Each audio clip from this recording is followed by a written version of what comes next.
Hello. Okay, hi. Hey, Give can me you hear just a me? second. Yes. Can you hear Okay, me? cool. Yes. Okay, perfect. I had an issue where this freaking guy straight up just like he could speak and he couldn't hear me and he like I kept yelling into my mic and it's like it's all him. It's like so awful. Alright, game started late, doesn't really matter. Everybody's in 5 point guard, you're on blue side. Put this here. You see the screen, right? Everything's good? Yeah, yeah. Ring 2, start Q, perfect. Lux, easy matchup. Okay, if you have one trick mechanic knowledge, basically, if you're up against Lux, you should know Lux's weakest champion points, weakest spikes, weakest parts of her. It's very simple. You dodge the snare, you win.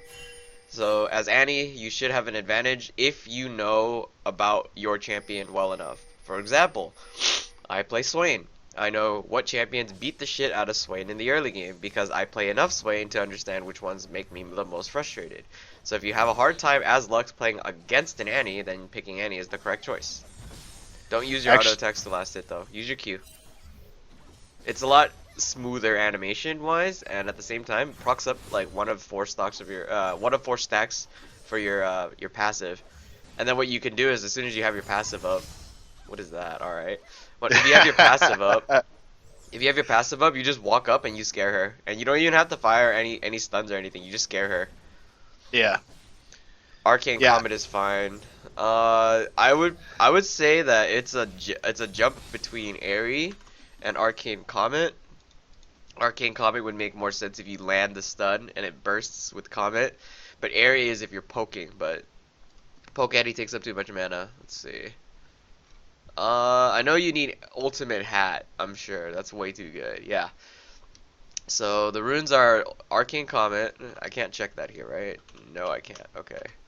Arcane Comet, Ultimate Hat, Transcendence. No, not Transcendence. The adaptive damage one. Mhm. And Gathering Storm. Gathering Storm makes a lot of sense because let's see what you take. Gathering Storm makes sense because yeah, this is actually the perfect page. Uh, Okay. for here, these boots are great, but it would be better if you don't take these before 10, because there's a cheese strat that you can do where you buy Mobies early and just roll them at 6. And it doesn't take you 10 minutes to get to level 6. Also, like, yes, you can upgrade the boots for 50 gold less and stuff like that, or whatever, that doesn't matter. Like, it's better for you to get Stopwatch or Biscuit, not Hextech Flash, that's the stupid spell. Hmm. Stopwatch could be used for, Zanya's in the event Right, you need right. it. This is fine. Cosmic Insight, there's nothing better. Um, but the best option would be perfect timing. Okay. Alternatively, you can go like into electrocute, but or not electrocute, domination tree, but domination tree doesn't really do anything for you. Like, you get damage and healing. Like that doesn't provide anything. It's better for you to get stopwatch. Also, because if you get ganked in the pre-6 and they attempt to dive you in the pre-6, use stopwatch and you bait them out because nobody ever expects a pre-6 stopwatch, Right. and it's kind of Yeah. retarded. Like Especially now. stopwatch. Like the item itself is the stupidest thing. I'm like, where did this AD carry get Zanya's? And it's like, there's no way he has a level 6. He has a 6 minute Zanya. Oh right, stopwatch. Haha. So fucking dumb. So if you understand Lux, you understand like what the capabilities of her spells, her range, what Right, she wants to do is what you should be thinking about, because like, would I do the same? right. Like, would you E the minion wave? And the answer is yes, like every single fucking time, because this champion's E range is like broken as fuck, like miles away for no reason. Yeah, Lex is my main, so like I knew enough to know that this Lex was pretty bad. Um, I find I have an easy time against Annies because I can keep them at range for most of the time, and I Okay, just hold on to my snare until they try to dive me. so in Uh, that sense, if you okay, so this is assuming that your levels are equal in skill. But this mhm. means that if you're assuming that you're better than your opponent, which is most likely, you can't assume that every time. Like, until you see that they Right. made like, okay, this guy made like a terrible mistake that I would not have made, because this is what I identify as a mistake. One, you can pick Annie into it, and that's fine because you'll be able to identify mistakes more because this champion just moves and presses point and click abilities that doesn't take actual Right. skill. So you're paying attention to the Lux's mistakes rather than your own mistakes because you make less. And if you always make less mistakes than your opponent, you win. Hmm. Second, if you're confident in this matchup, and you don't want to pick Annie, you can pick whatever you think is like broken as fuck to beat Lux. So in that case, like if I didn't like Lux, right? Usually I pick Orianna or Xerath, because they're long range. Or if I'm really crazy, like actually like mentally challenged, I would pick fucking Cassidy because Cassidy is like the worst champion you can pick into anything, and Lux is like, what the fuck is that snare? Jesus, she is so desperate for CS. I hate it. Just attack, bro. That's She, fine. I took Annie because you told me to do it, so I did that. I don't actually have a I'm like mastery 2 with her. I'm like so bad. Okay, we're good. You dodged the spear. Like as long as you dodge the fucking spear. She comes back. Swear to fucking god, these players good. See, like, yeah. Oh, you get hit by that. That is retarded. All right, I hate the fucking E spell so much. Yeah, and he's just simple. Like, don't pick Swain because he is simple, but like, there is a deeper understanding of the champion. Like, you can't play him as effectively as you could play Annie. Because Annie's just level 6 boom. Like there's damage, there's numbers, and there's there's no ramp time that she just kills. As for oh my gosh. Yeah, she caught me that one. Yeah. Most likely you are gonna live, yeah. Should just recall. Don't overstay. Never overstay because while she has no mana, she just has to like land one ability and it's done. It's fine if it happens. Let it be. This build would have to be a Morello Nomicon explosive build. You cut their healing. They have double heal down bot lane, and then they have a healing Nidalee, and then Yorick. So I would run Morellos in this comp. If you run Sapphire Crystal, it means you're building Lost Chapter first. Good, refillable pot, 1 control ward, completely fine. You don't need me to say it. There's already improvement in your play. That's like you're already like 3 times better than your entire opposing force of players over there. I love refilling potions. I coached a silver freaking 2, and he did not buy a control ward throughout the entire game. He bought 2 health pots instead of a control ward, and then he flames his teammates, and I see the flame, and I tell him, dude, you can't flame the teammates when you yourself refuse to. Okay, he has 2 trinket wards and a control ward in his or no control ward in his inventory, so that's 3 opportunities to ward, and he didn't do it, and instead he chose to flame. Like, wow. I hate that. Right. I'm like the last person in the world to flame. Like, because I usually blame myself, and I think that's kind of like I take it to the other extreme. Instead of blaming others, I might be a little too hard on myself. So, another thing is that Lux, when she E's, she'll only target the backline. So, like, stay away from the backline. But don't evade the backline. As in, like, when you push your head out of minions, like, okay, like here you're in range of minions. So if she throws a snare, it's gonna hit the 2 minions first. However, if you move like this, like where you're standing now, if she E's the backline, you'd obviously naturally dodge it to the right because there's no other place. If you move to the left, you'll get hit by it. She tosses a wild snare. Like, it's kind of hard to say where you should be positioned, but being at the back where you are, it's completely fine. Your goal is to out CS your opponent. You have a free window to CS, so CSing, like, numbers-wise, I expect higher. It happens, like, you won't get every single fucking CS, obviously, because, like, not every single player in the universe can get perfect CS, except if you're, like, fucking Zaira from EU Nordic East and you get 11 CS a minute, but he's playing Orianna and he steals everybody's farms. That's not your fault. Like, he steals literally everybody's farm and everybody pings him and he's like, alright, whatever he steals farm, alright. He goes to if he ganks another lane, he doesn't just take the wave, he takes the next wave too. Like, he waits for the tower to crash, takes the next wave. As he's making his way back, he takes the crab and the raptors and the wolves. Like, my god, dude. Like, he starves his entire team, but he like carries every time. It's funny. Yeah, if it works. It works, but he was also a good player at the same time. Like, he knows exactly what he's doing. He was rank 1. Like, I know. What? I know CSing is one thing that I need to work on.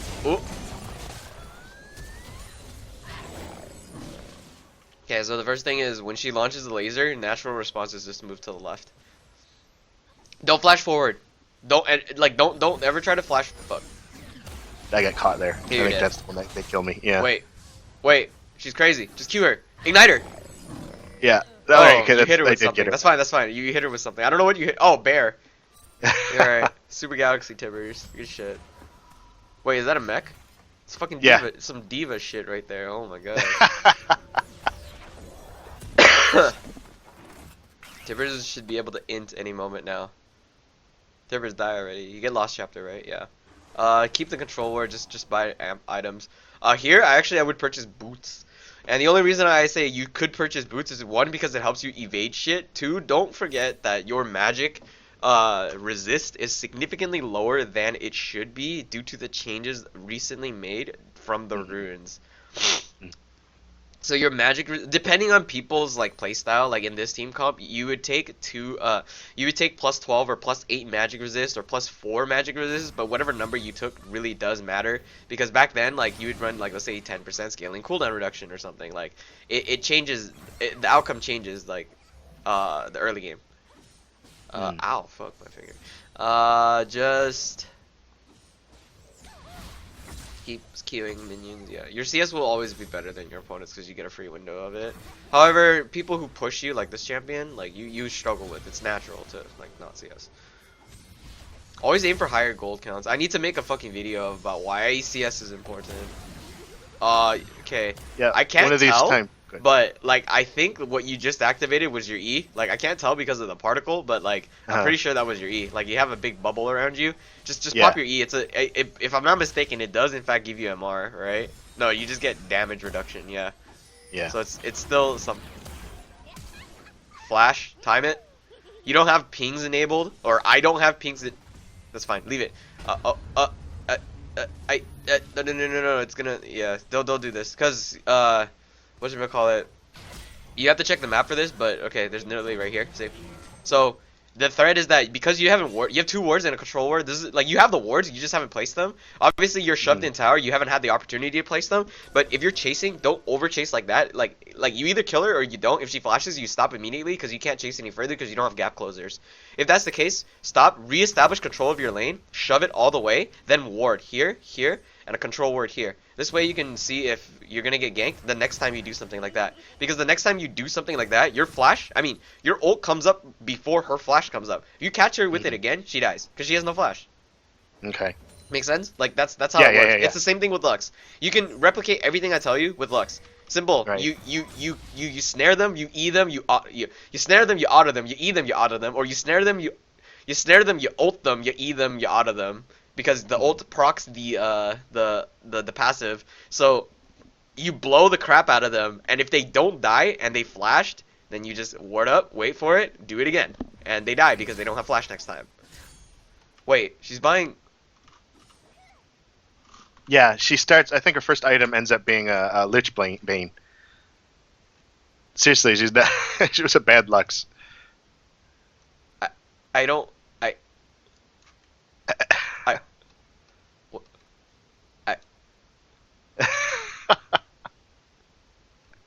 What I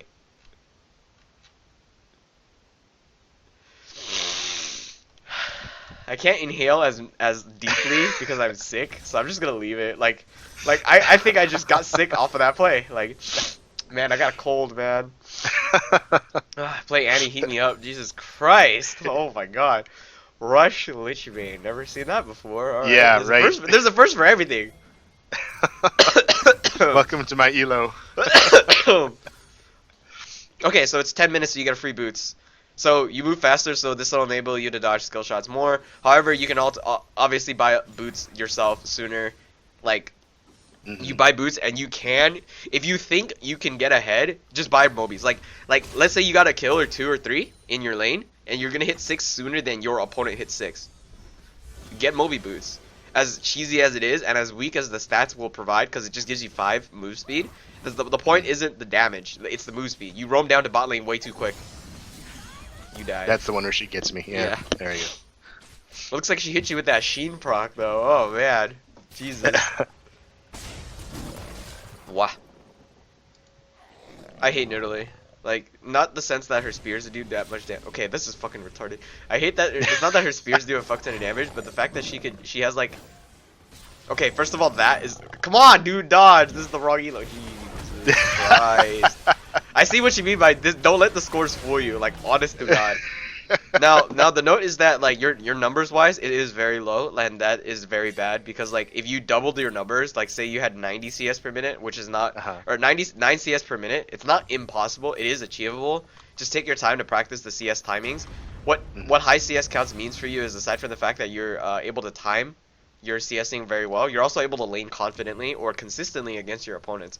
So right here, what this shows me is that you're not really a good laner itself. So that's what you have to work on. You have this champion that gives you a free get out of jail free CSing like capability. What the fuck just killed this bitch? What Scion, what are you doing, dude? Okay, you probably should run. The hero. Alright, we Gucci. Now, normally what I would say is recall, but you can't let that happen. You need to go mid. You can't stay here. You need to go mid. Because this is gonna crash into you. Because this cannon minion is still alive, which means it tanks everything. So yeah, good. Head back to mid. Don't hesitate, like in that little moment right there, that little circle. Always check every lane while you're playing in, like, say, Lost Tower, okay? Now people are gonna start moving around the map, or some people stay around the map, whatever. Check the map. See big creep wave, answer big creep wave. It's a rule. Also, there is a video that involves Lux and Annie. I gotta show it to you. It's gonna make you laugh because like it's pretty ironic because it's playing as Lux, but it shows you the importance of giant waves. Okay, cool. Let me find it while I'm looking at this.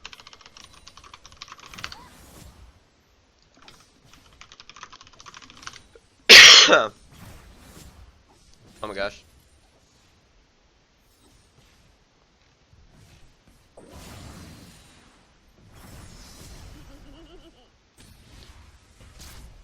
So it's really simple. Don't run in a straight line to dodge it. Just do hard lefts or hard rights to dodge the skill shots. It happens like that. Like, it depends on where, obviously. Like the way she's standing, she only shoots it one direction. Like, she's standing on this half the map, she's gonna shoot it this way. She doesn't shoot it like all the way up here. It's wild. So you dodge it up. You dodge it based on like the direction they're standing, like away from them. She's standing over here. She's gonna shoot it this way. So you dodge this way, not like sometimes this way, but you'll more like when she shoots it. Like, how do I paint this? Say so if she's like, let's say you're blue side, so she's red. So that means if I do this and then you do this and then she's here, her range to shoot it is gonna be like this. She's gonna shoot it this way, and it's gonna be in this cone radius of like around here. Because if she shoots it this way, it doesn't make any sense. Like if you just walk like a tiny bit, like right here, she shoots it this way. It's like the most retarded looking wild. Like, where are you aiming? Kind of binding. She shoots it towards your tower area because this is the safe zone. You know what I mean? Like, you're supposed to stand here. That's safe, right? So that's why she shoots it that way. So you do a hard right when she stands on that side, and the reverse is the same if she stands on this side, because it just like as you saw now, she shot it this way, and all of this, and that's why I say you need to do a hard left. So because this way is technically the most safe option, because again she shot it this way, and as proof, like the only direction to go is left. Now in a higher level of play, she wouldn't shoot it at all. You move left and right until she shoots it, and you react upon the shooting, not before the shooting. What you have to do now is predict skill shots and watch animations. So like when she looks like she's about to move up, like watch her movement. This is why you can play Annie. You watch her movement, because anything suspicious looking indicates a spell. It indicates this too, a gank. Like, you know what I mean? Like anything that she does, like, oh, she's passive completely and she casts spells every now and then, but then suddenly she moves. This fucking bitch, dude. Oh, good try, good try. You had flash though. But if you flash, there's two things that could happen. One, you bump into this wall. Two, you flash over here and it still hits you, so it's fine. If you flash to the left though, Nidalee still gets you. Like, you don't want to give the kill to Lux as much as possible. Like, you want to deny Lux. Like, once Lux gets super far ahead, usually Lux can snowball by making huge picks with the damage that she presents.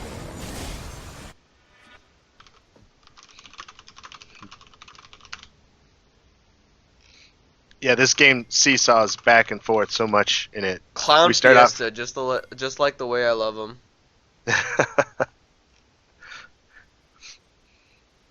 That's why I thought this would be a good one, you know, and I was like, yeah, maybe this one will work fine because, you know, the score looks okay. Lux one, I noticed that your CS is just low. I can't really say anything about that because it happens. Yeah, well, and I know it's low because I usually play support, but this season I want to get more comfortable in mid. I'm kind of tired trying to climb from the support position You for can't the play reasons you support. said before. The rule is just you are just simply not allowed to play that role until you're in D3. Like don't do it. Like I made it all the time, and like I realized that it was the wrong thing to do, and the reason why it's the wrong Right. thing to do is because you're playing with shit players, and you're not and you're playing the worst role that to play with shit players. So like Mhm. because of that, you lose not only your mechanical like ability, like you have a lifespan in how long you can play the game, and you basically shorten your lifespan as a player when you made the role. Okay, yeah. Good shit. She's dead. See you later, buddy. Good luck at McDonald's. Straight easy. Like just keep that up. You just have to do that like constantly, and if you could kill their ADC every single time, you single-handedly take out a player. Mhm. Like every time. If you take them out each and every single time, you win. Like because numbers wise it's 5v4. Jesus Christ.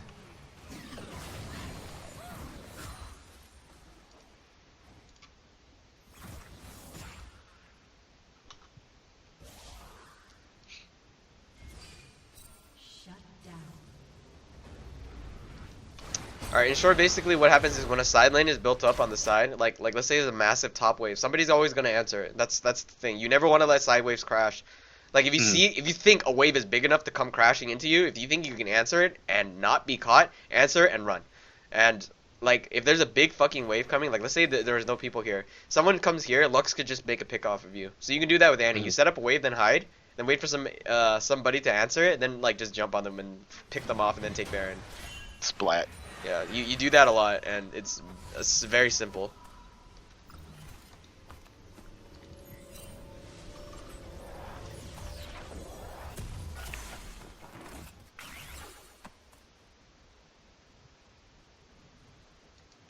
Okay, Morales is done. You always need a restock on your control words. You had no gold for that, but that's fine. Sork shoes, I like it. Sometimes you build shoes based on the situation. Here is if you have merc treads, if you build merc treads, you're dead. Like anyway, because if you get caught, you are single-handedly dead. There is no point in building the merc treads. So my advice is it's fine because it's like the same thing versus LeBlanc. Your goal is to one-shot them before they one-shot you. It's the same. It's the same reasoning, like exact same fucking reasoning. There's no difference. I mean, if you one-shot them first, they can't one-shot you back, man. Come on, easy as that. Right, right. Okay, one-shot her. She's done. Okay, keep going. No, don't be afraid. When their Lux is down, they're AKA their most fed. You fight. You also should never be afraid of a Scion. He's full tank. Just beat the shit out of him. He also has no magic resist. You win this. Auto attack. Stand still. Take his shit if you have to. It's fine. You get another kill. It's easy. Like, think about their damage dealers. Caitlyn, Nidalee, and Lux. If all three of those are dead, you no longer have to you don't even have to fight them. Like, Yorick and Scion will die by themselves because, like, they don't deal damage. So, you can keep throwing spells at them and wasting mana, or you can take an objective like a tower or a Baron and not worry about them. I mean, unless, obviously, you're low as fuck on HP, and if you're low on HP, then obviously, like, you gotta kill them before they kill you or run away. But, if you see, like, a Thresh and a fucking Maokai, what are you gonna be afraid of? They just like take forever to slap you to death.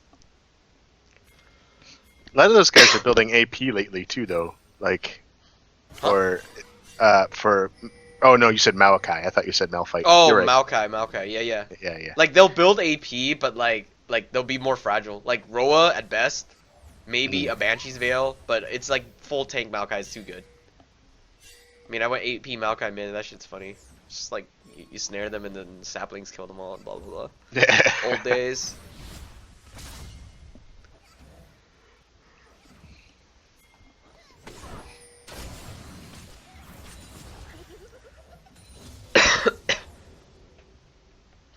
See that giant side wave? Like if Vayne collects it, it's fine, but Vayne, like champions, like the carries that take those side waves are more likely to die because they can get caught, especially traversing through the jump like this. See? I mean, you could attempt to fight him. He's alone because Caitlyn is barely mid. Also, you have that little the plant. So if you have the plant opportunity, you could hit it towards the dragon to check if there's dragon wards, yeah. Or you could hit it upwards to see if there's anybody, like, there's any wards here and towards mid lane, or just hit it back towards your jungle to see if there's any wards. You don't have a sweeper nor a control ward, so it'd be better to hit it back towards your side because Blitzcrank should have a sweeper, but you can't rely on a support to actually play like a normal like human player. Right, support. right. They don't even know what Sightstone or shoes are. They don't know anything like at all, like not a clue. So like you can't flame them for it because they were brain dead in the first place. You can't fix like what's wrong. How do you miss that? She's standing still. What the fuck? I mean, I played the Lancer Paragon shit, and all I did was just like yell out like "Oh my one Moshinuru" every single fucking time I landed a grab. Oh my god, these games are so much fun when you just scream weeaboo stuff. Oh my god, man, oh my goodness. Okay, so just nuke them right here. They were clumped. You want to take advantage of them clumped. It doesn't matter if your stun was down because you get a stat. You E, you R, and you're good. Like that's pretty much how it is. Just constantly toss spells.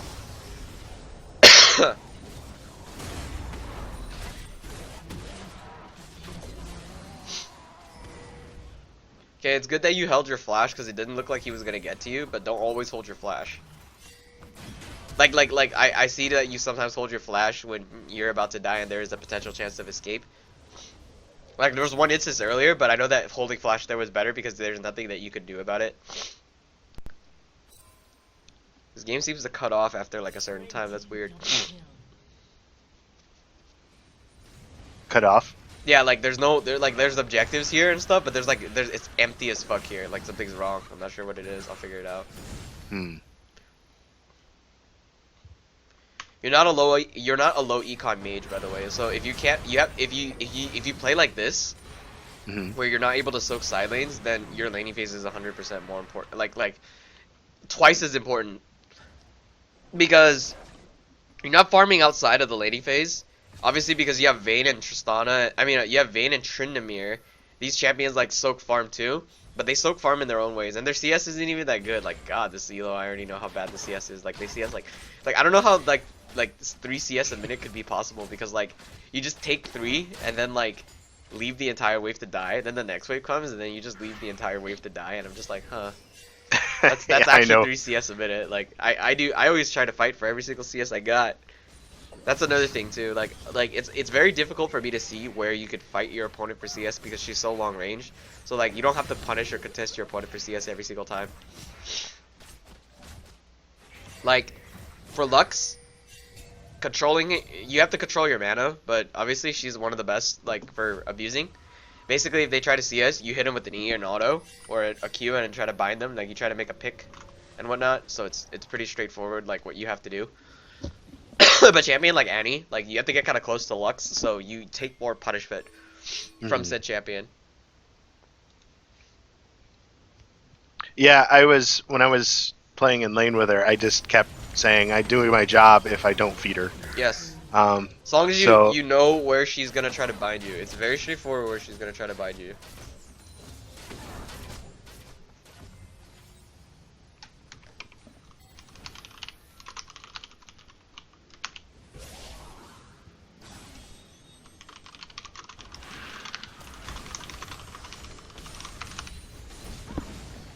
W that. When you hold your stun, you can easily just reproc it. Just W the waves. You need, like, you gotta steal people's farm. Like, remember that this is solo queue. Like, you can't, you can't think of them as your teammates. Like, you have a Blitzcrank, right? That doesn't want a ward. Like, how do you treat him as a fellow teammate when he doesn't have a ward? I know in my head that I'm supposed to be doing that. It's just reflex for me not to, because, like I said, I play They'll threaten to support AFK, so much. I know, but like you should be able to 1v9 like sometimes. I don't know if I've ever been that good. With Annie, it's pretty straightforward. You kind of just have to kill this bitch. No, you missed. Got to flash for it. If she does or does not, fucking blitz. If she does or does not flash, it doesn't matter. Like you gotta take, like, it was a free pick because she's so out of position. Like she shouldn't be up there, especially against an Annie. Like when an Annie walks up to you, you are afraid because she could do that to you. But if you miss, it kind of puts your, like, it makes it so that, like, oh, she's a bad Annie. So if you, what's happening right now is nobody's afraid of you, and the reason why is because you're not making it like they should be afraid of you. You're not intimidating them enough. Think of like a scary movie, right? And like the ghost, like let's say The Ring or some shit. I don't watch The Ring, but like let's say The Ring. Like what if she was just like, what if she just stood there? Like she actually didn't threaten you. After 7 days, nothing happened. Like wow, like at all. Or let's say The Grudge. I don't know what the fuck. The Grudge is like some kind of Japanese like shit or something. Like what if there wasn't any? What if The Grudge was like just because like somebody didn't like take her out to the restroom or some shit. Like it's not, you're not a threat. Like if it's like murder, like that is like a threat right there. You beat the shit out of them. Good. Established dominance is what I'm trying to say. You can't just let, cause you let her just walk her entire minion wave and a half. All the fuck. Okay, W. Okay. You don't have flash. That's fine. Okay. You just let her minion wave walk all the way up to the base without actually threatening her. Yeah, get fucked. Oh, he's clean. He's not clean. Bilgewater Cutlass is broken. Holy shit, this game. Why did you tumble into wall? He's clean. He's clean. This game is so clean. Oh my god. This is the fucking... These are the kind of players I expect that run my club at my university. Really? They're all bronze. Oh no. Like they're so... Like this is what I see, dude. This is how they... This is why... Like there was the thing that says studies show that intelligence and like intelligence and league rank are linked. Like they go side by side. So if like I'm That's masters, not I good. guess I'm really intelligent. And if I have these bronze players, I'm like, no wonder they're so fucking retarded. Like my god, Jesus Christ. Well, that doesn't say much for me then. No, but you have capability of climbing. Like there's like simple tactics aside from just abusing the same champion over and over again. Like until you like it's gonna be dirty Lux, but you're gonna be playing Annie. That's fine. Like until you get to like a certain level of play in which you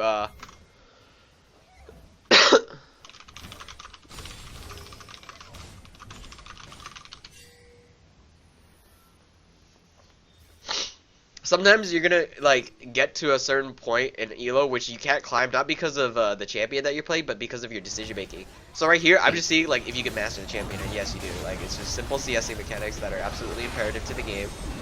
Second, you need to intimidate people. You don't have to, like, you hold the stun, right? But you hold it in the wrong ways. Like you have your, in the mid lane, you had your stun, but like you were afraid to clear the wave because you were afraid that like people were coming and like it's fine. Just like you have 4 stacks, it's easy to get it.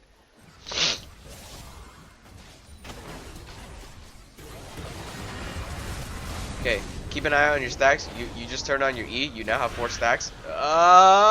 Thread the needle. Oh my god, I hate that champion so fucking much. All right, so you don't have flash.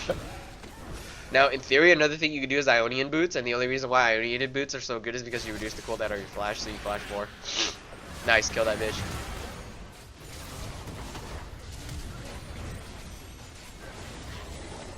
Okay, Tridamir's life stealing.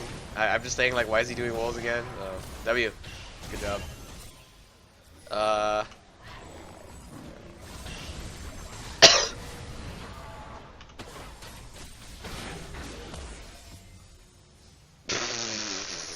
Fucking comet. I was like, okay, if you get hit by that, damn. Well, at least you lived. The comet flies in, and I'm like, damn.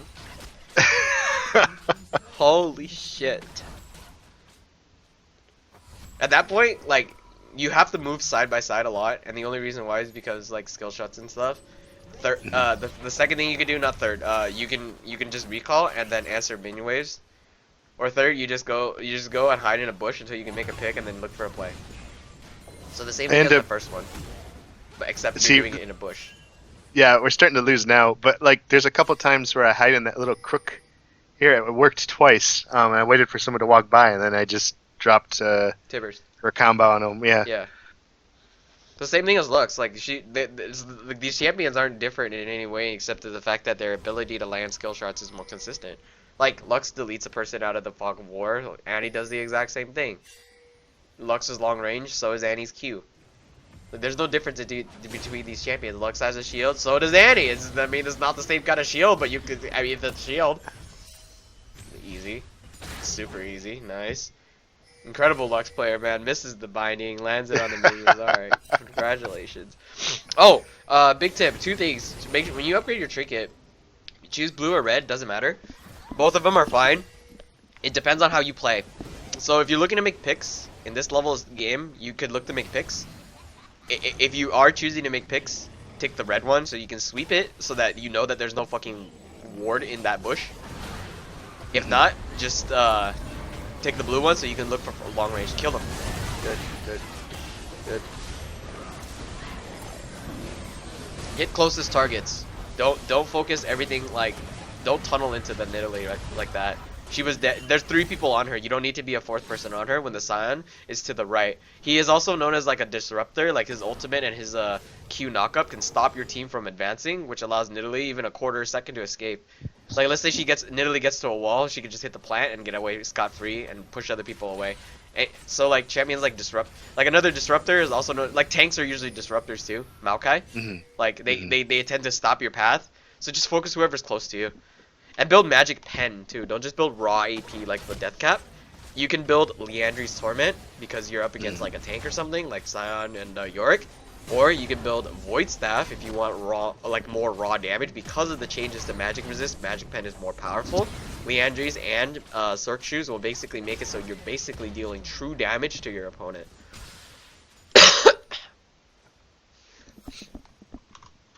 Red team's turret has been destroyed.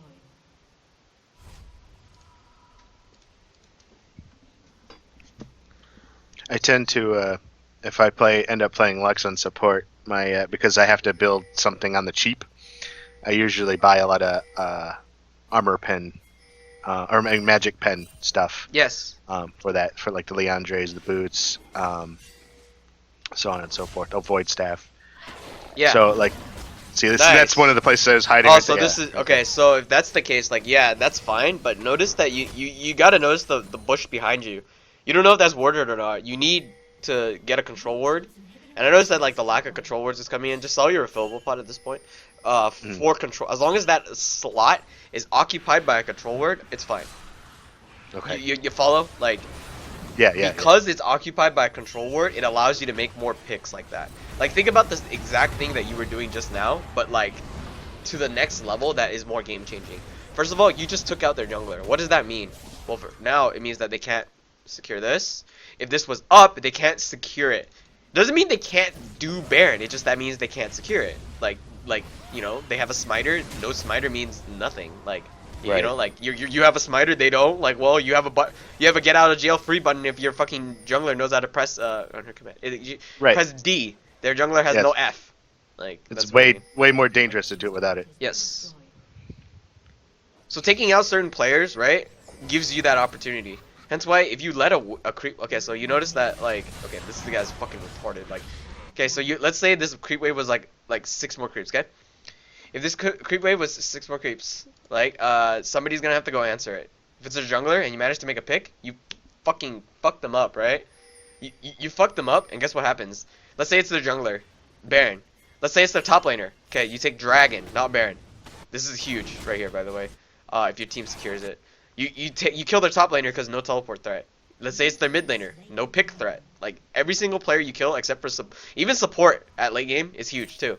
Because let's say they had Sightstone, no warding threat. Like now you can take objectives with them having no way to drop vision, because nobody builds wards except for the support supposedly.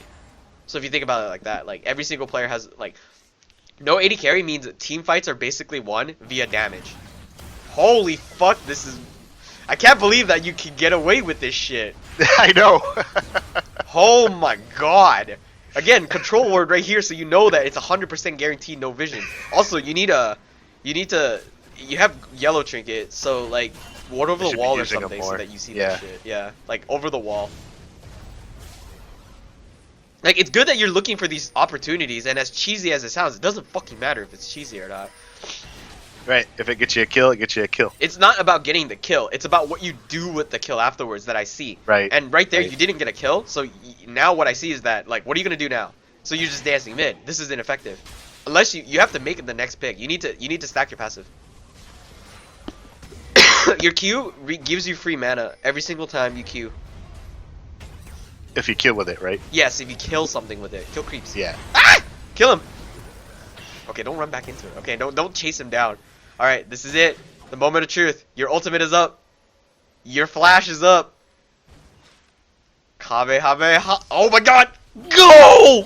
Oh my god, he died! Alright, fuck him up, team. Holy shit! All she did was just like spear spell you and you died. Spear Yorick energy blast and you died.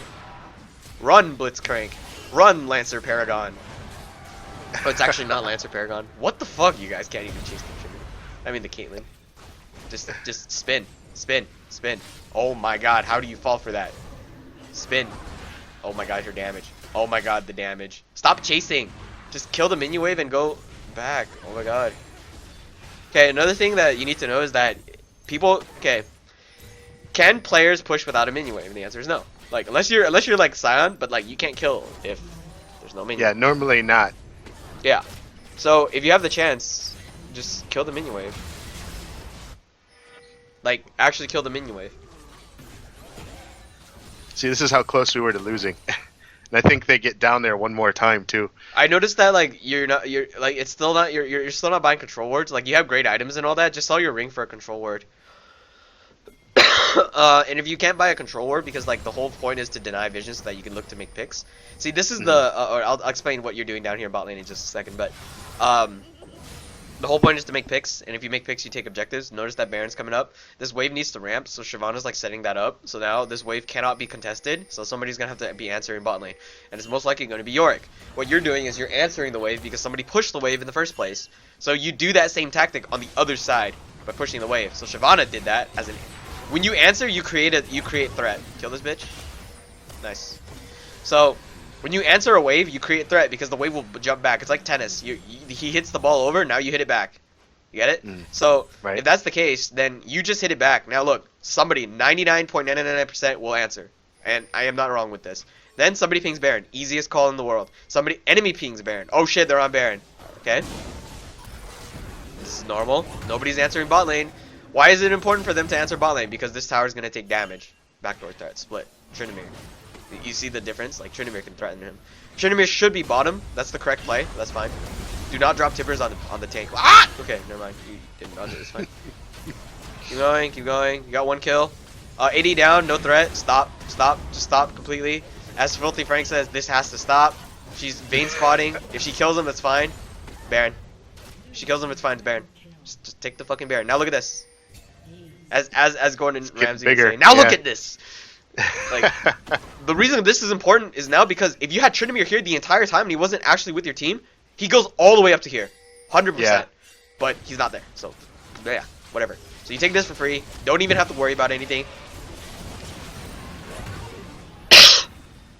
Look at this. Somebody answered it. Told you.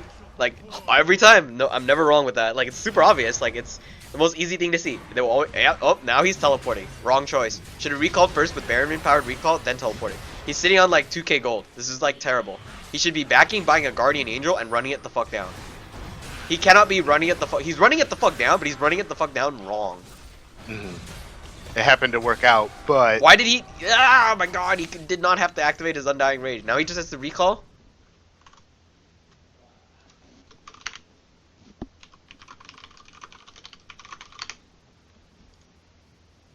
I'm going up mid there.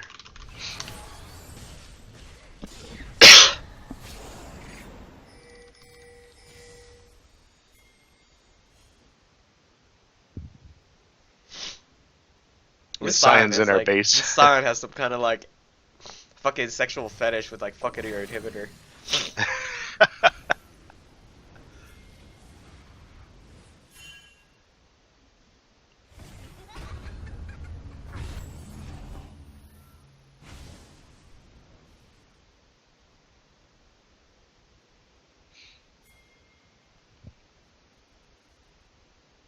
See, in times like this, I'm not entirely sure what I should be doing. Okay, the first thing is that you, so you notice that, like, when Tryndamere pushed the wave, Yorick answered it, right? Like, or, well, you guys pushed the wave, which forced Yorick to answer it. Tryndamere teleports in to force another push, but then he leaves because he's getting fucked, so then the wave shoves back. Again, like the tennis / tug of war, right?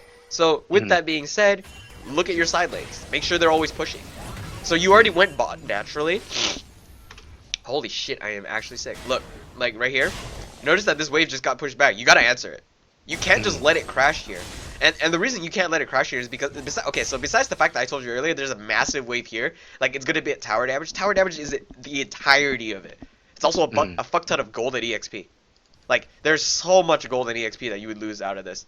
3, 4, 5, 6, 7 minions of CS and another wave incoming. So that's 13 CS that you lose out on, and that's huge because CS is very important in the game, as we know. And you're also preventing them from split pushing. Like that is another thing. Like tower damage is important because if they can't secure objectives, then what are they good for? Like they're just gonna be running around dancing like chickens, and you're creating chaos because like you're forcing players to move constantly. You're keeping them on their edge, and as a result, they actually like falter. I'm good at that in a 5 scenario when people actually listen to me. And that's why I'm a good 5s coach for whenever that shit happens, and it's super easy to coordinate if you have a shot caller or a coach to like lead you through that. But like here, you gotta be the one that answers the waves yourself, because if nobody has issued an on my way ping, or you don't see anybody walking there to answer the wave, answer it yourself. Make sure side waves like this right here. See, he's answering it so it doesn't crash. Wrong choice, because you're literally charging mid to end the fucking game with Elder and Baron, and he chooses to do this. This is wrong, and this is also wrong, but it doesn't matter because you're generating threat. Like this, it's fine now, I guess. Like you're winning, but like this is fucking wrong. Like holy shit! All right, kill this guy. Gordon Ram. Oh. Okay. I like it. The fucking favorite. Just hit the. Just don't even bother. Look again. Tank. Well, what is he gonna do? Attack you to death with what? Sunfire Cape and Frozen Mallet? Woo. Attack this. Just end the game, dude.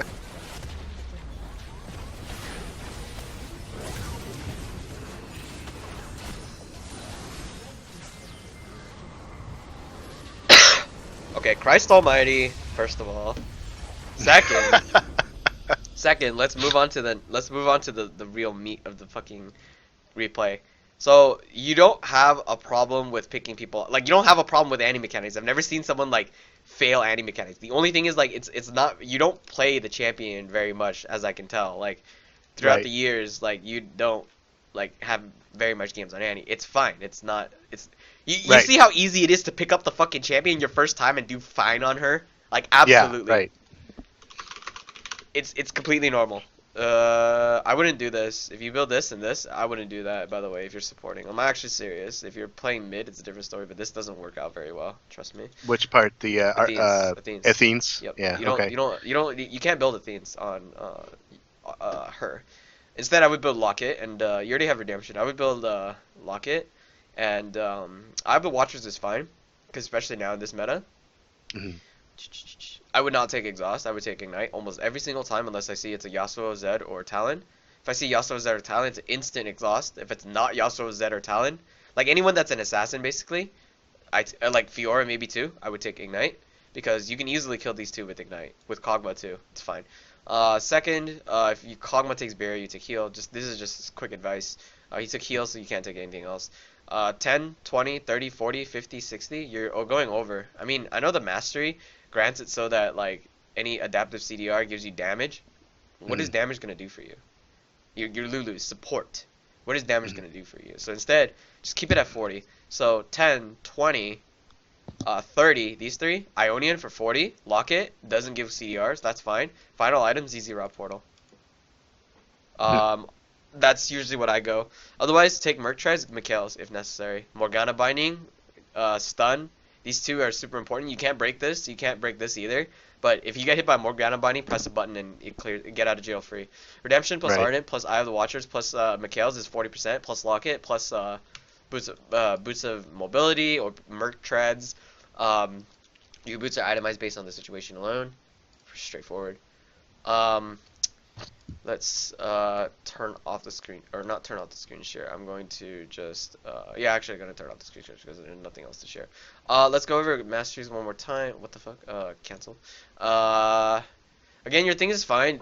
Magic footwear, you notice it didn't do anything. Like you just get boots at 10 minutes, but like sometimes you want boots sooner, depending on your lane opponent. Let's say you're playing up against Zed.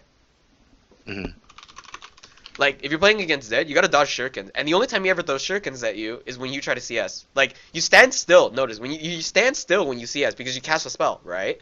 So, if you stand still while you CS, he could toss a shuriken and, like, kind of move at the same time. So it's hard to dodge. And it goes through minions, so he hits you with it. Same thing with Syndra. Those are the two people that you kind of, like, have struggle facing with. It's the same thing if you're playing as Lux. If you're auto-attacking, you stand still for a brief moment, so they hit you during that open window. You follow? Right. Like, if you... The if trading you CS, stance stuff. Yeah. Like, if you CS, you right-click, and then they just hit you. And every single time that happens, it just adds up and up and up and up. And eventually, you're going to be taken down low because you didn't, like, time... You got to attack and move in between CS. Otherwise, like, you're going to get, like, screwed over because that's typically what, you know, happens. So, with that being said, like, it teaches you that, like, this champion... You just Q and move, Q and move, Q and move. You don't need to auto unless, like, another minion is low at the same time. You know what I mean? Like, I noticed that there were 3 minions in the backline. This kind of cringe, but basically there were 3 minions in the backline, and they were all low. Instead of autoing one, Qing one, and then autoing the third, you auto-Q'd one, autoed another, and the third one just died, and I'm like, you just lost 20 gold. Like, oh my god. Yeah, I know. That I'm was so bad sad. at farming. I know I'm bad at farming. That's Yeah. something I got to work on. Yes, so you have to take the, like, there's 2 ways you can work on farm. You do it in a custom game, which is a waste of time, I feel, or you just jump into game and keep practicing. Right now, it's preseason. Who the fuck cares? Like, honestly, preseason games don't mean anything. It is the time for you to learn new champions. I am learning champions that I don't play. Example, Ahri. I am going to learn Ahri. I am learning Nidalee. I am learning champions that I have never touched in my career. Well, I have touched them, but, like, they have been reworked or something, you know? Ahri was, like, back then in Season 3 or some shit. So I am learning different champions and different styles of play. Because, like, my personality is very support jungle heavy, not carry jungle heavy. So I have to force myself to adapt to said jungle style. Another note, when I go to Korea, I am going to be playing on accounts, like, that I get and that are level 1. So I have to play fucking, like, no runes champions. So I'm probably going to abuse Annie or something like that. And I'm jumping into ranked too. So, like, I mean, I can't just play Swain forever. Like, Swain just teaches me how to control the map. I play Swain like I play TF, except stronger champion. What the fuck was that blue giant particle? Oh, it's Airy. Anyway, the next thing is your skill order, completely fine. There's nothing wrong with that. When it comes to answering waves, another thing that it helps you with, let me send you an article, actually. This is a super important article that I'm going to be doing a video about, and it teaches you why the importance of CSing. Because I covered it briefly in my little analysis on it, but you got to read the full article to understand what the importance of the CSing is. Going over it in short, like I said, it tells you that you're able to consistently lane against your opponent. Meaning that, like, eventually at some point, like, even the best players in the world can't CS perfectly. Because, like, there are factors such as, like, a player trying to fuck you over when you try to attack a CS. So you either take the CS and take damage, or you don't take the CS and like, stay safe. You lose the gold. Yes. Yeah. So, someone like Swain, I have a bird. Like my Q annoys the shit out of you. And what it does is, basically, I have the ability... Fucking, she's dead. Like, she's dead. See you later, buddy. Good luck at McDonald's. The ability is that every single time an opponent decides to CS, I drop my Q, and it forces them to move out. They either take the CS and take a bunch of damage from my Q, which does really no damage, to be honest, or they just get out of the way of the Q. Because there are skill shots that players are naturally instinctive of dodging. For example, Lux E. It's very easy to land Lux E, but at the same time, it can be very hard. You want to position your E in a way that it hits both the creeps that you're trying to last hit and harass your opponent at the same time. Right. Yeah. With Annie, it's very difficult. Annie is simple. You're just a long range free CS bot. Treat it like that. You should not. You should just be looking to dodge and looking to press Q. You shouldn't be hitting your opponent at all. There's no reason to. Unless they overstep for no reason, you're like, this guy seems like a little off, then you just press Q and stun them and then auto them. And if they hit you with an auto at any point, it's fine. Because your minions will back you up. They're going to goon squad her. Like, you ever notice that, like, sometimes, like you try trading in between minions and you just die? Because that's how it happens. Like, the minions, like, just group up on your ass and, like, punish you.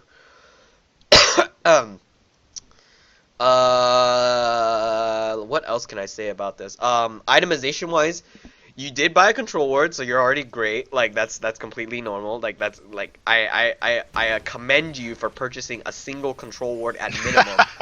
because like that is actually a lot more than what I expected you to buy. Legit, I'm serious, because like I don't see people buy control words, so I had to tell them get a control word. You bought a control word, you placed it, but like eventually you just stopped buying them. So I'm pretty sure you bought one, maybe at most two. Yeah. Yeah, one control word. That's fine. Like buying control words, you don't have to buy every single back. I encourage you to buy almost every single back. But I think where is it? Where is my other account that I play on? This one? Was it this one? Did I play on? Oh no, I didn't play on that one. Okay, I was just trying to learn Italy. I bought like 2 control words here, 4 control words here, 3 control words here. Like I'm always buying control words, and I'm trying to learn new junglers and stuff like that. Like, well, not new junglers, but I'm trying to test out different jungle styles. It's kind of difficult. I like playing Swain, but I also hate playing Swain. Am I really 5-0 on Swain? What the fuck? Huh. Alright. Oh, okay, 5-1. Excuse me. That's a normal, though. There you go. That's a lot better. Oh, preseason. Haha, so funny. Wow. These are terrible preseason stats. This is much better. Jesus Christ. I would encourage you to buy a lot more control words, as you notice that like I buy a lot more control words. I personally take teleport on my mid laners, and the reason why is because I look around the map so very often that it's something that I do. Is like if I can make a play to help my team, I will do it. But if I can't, I just don't do it. I mean, that kind of makes sense, right? Sure. Like, if okay, so let's say this. Okay, see this game I'm watching. Teemo mid. Okay, I would take. First of all, I take Ignite Teemo mid. Excuse me, that's dots. But if you, okay. Any flanks? Do you think any flanking an opposing team comp, any team comp, like let's say it's 2v2 bottom. Okay, let's say it's Vayne Leona versus like Caitlyn Nami bot lane. Do you think an any flank is more devastating than a Teemo flank? This is a simple question. An Annie flank? Yeah. Yes, a flank from definitely. Annie. Is it or is it not more devastating than a Teemo flank? I think it would be more devastating Yeah. because you can lock people down with. Yes. It. Yeah. Yes. That's why I take teleport on Swain. There are champions that you just shouldn't take teleport on. Like Teemo flank is good for teleport top Teemo, but not like with mid Teemo. Come on. When you leave your lane to roam, that is something that it didn't get to go over, and I still encourage you to buy Moby boots, and the reason why is because it's another fundamental. Mid laners, okay, like people say there's no difference between mid and top. That's not right. First of all, I don't agree with that either. This is a long fucking lane. It takes forever for you to get up here. It is a big fucking lane, and if you want to roam, and you're here. Whereas mid, it's the same distance, but you go here, and you could go here, and you have control of Dragon, and this Herald, early game. You can run up to 2 lanes and impact 2 lanes simultaneously. Whereas as top lane, you must use your teleport to teleport bottom to impact that lane, then back and walk all the way the fuck up, or you roam down mid and flank them. Like that's pretty much it. A simple tactic you could do is as soon as you hit 6 and you have Moby boots in your inventory, just flank bottom. Just walk down and flank bottom. I didn't see it this game. There were no opportunities to. That's fine. Don't worry about it. This game did not present you an opportunity to roam because you could not roam because Lux was always shoving you under tower. That is one of Annie's weaknesses. So if you understand the weaknesses and the strengths of your champions, aka what we call limits, then you know where you cannot roam and when you can roam. Now, that doesn't mean you should never roam if you're getting shoved the fuck under your tower. Sometimes you have to sacrifice a bunch of creep waves. Like, you remember when you actually did roam down bottom, right? Like, you came down bottom, and then I told you go mid back right away because there was a big creep wave about to crash to your tower, and you had to answer it. That is when you could roam. Like, you found an opportunity to roam. You moved, right? You moved down, but like you hesitated for just a little bit, allowing Lux to slightly push the lane, making you miss a few CS, but you didn't miss everything. So that is the sacrifice that you would take if you took a bad roam. So think, when is a good time to roam? First of all, when you shove the fuck out of your lane, because the lane's up here, and then by the time you finish your roam, the lane will be about here. So when you get back, it should be about, here, and then like when you kill the creep wave here, everything's back to normal in the middle. But you can't just, if you leave it here, and there's 50 creeps here, and they fuck up your tower, and you roamed once, and it was a terrible roam, because you came down there, you got nothing accomplished except burning their flashes. Great. You lost all the creeps mid. That's what we call relinquishing all pressure. We watched Storm play, and that's what he did. He actually dropped so much pressure because he was ahead and he decided to roam, and it was a good roam. but he played it incorrectly. First of all, on Ari, you have to Q backwards in order to gain move speed while you're running down the river. He didn't do that, so he's already slow. Second, he didn't ult in to initiate and force a fight. Third, he hesitated. That was a problem. When you roam, you either commit or you bail. If you decide to bail, don't take 3 or 4 more steps, then bail. Just bail. And you bail when it's like, oh my god, the lane's not in their favor, or they just decide to back off. Like, if you see them backing off, you know something's up. 1, it's warded. 2, you're getting counter ganked. 3, they're just playing too safe, and you can't force it. If you can't, quote unquote, force it, just don't take it. It's not free if you don't take it. Always take things that are free. So if you're CSing, when I say mid lane, it's free because like you have the Q as a giant leeway to CS constantly. Use that to your advantage. That's free. If the ward, if there's a control ward here and the enemy ward is here and you shove them up here, take this ward here because it's free. Because if you take it here and the lane's like right here, you're gonna die. Like there's gonna be the Lux is gonna catch you and you're just gonna die. Jungler comes, you die. You know, it's not free. If it's free, you always take it. Like every single time. If you want to steal your jungler's farm, is it free? Is he up top? Is he bottom? Does he care? Can you sneak it? Sure, take it. That's what I do on Orianna like every single time.